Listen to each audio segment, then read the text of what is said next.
Okay, Marius, so if you could describe the facility here. Yeah, so Bryn Seont Newydd is registered for 71 people. It's for people with nursing needs or people who need residential care and have a diagnosis of dementia.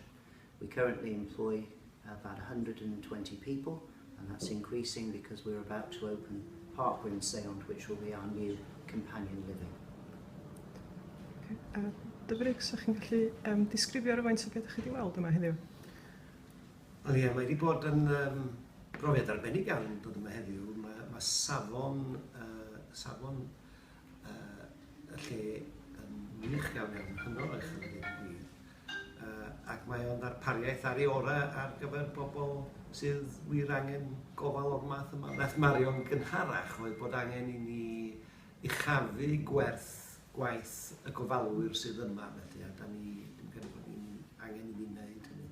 Ond mae'r ddarpariaeth newydd sydd yma yn rhyfeddol yn unedau byw I gyple, yn werth I weld ac bydd yn wyrach yn esiampl ar gyfer y math yma o ddarpariaeth i'r dyfodol.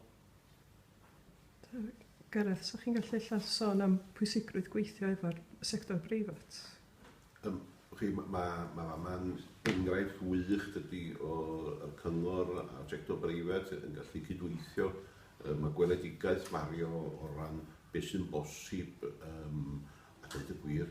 Fe fysa ni ddymuno felly I ni'n hynna'n fel da ni'n mynd yn hun felly mae o wych felly mae'r uned drws nesaf lle mae cypla felly aros efo'i gilydd yn lle bod nhw'n cael ei rhwygo wedi bod yn byw efo'i gilydd yn yr holl blynyddoedd a mae'n gallu dal I aros efo'ch cymar yn ganmladwy iawn felly a dwi yn mawr obeithio bydd y math yma o safon bydd yn cael ei ystyried fel beth sydd yn angenrheidiol ledled Cymru I bobl fel maen nhw'n dyn hun ac yn mynd yn fwy methedig felly mae'r weledigaeth yn wych.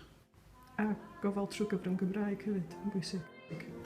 Ac ar ben hynny wrth gwrs o Amala, da ni mewn ardal Gymraeg a mae cael y gofal yn hyn trwy gyfrwng y Gymraeg mae'n allweddol bwysig dydy dim rhyw add-on extra da ni siarad ac yn byw Cymraeg ar hyd yn oes dydy amdal o fod yn wahanol pan da ni'n mynd yn hyn bendigedig.